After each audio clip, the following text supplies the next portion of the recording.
¿Qué onda, amigos? ¿Cómo están? Espero que se encuentren muy bien. Bienvenidos a nuestro canal de MT Detailing. A mi lado izquierdo tenemos este Tesla Model S Long Range en un color Midnight Silver y la verdad es que quedó espectacular.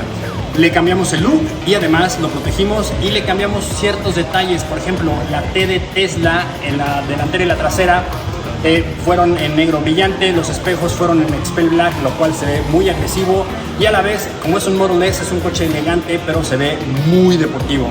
Entonces también llevó sanitizado y lavado de interiores.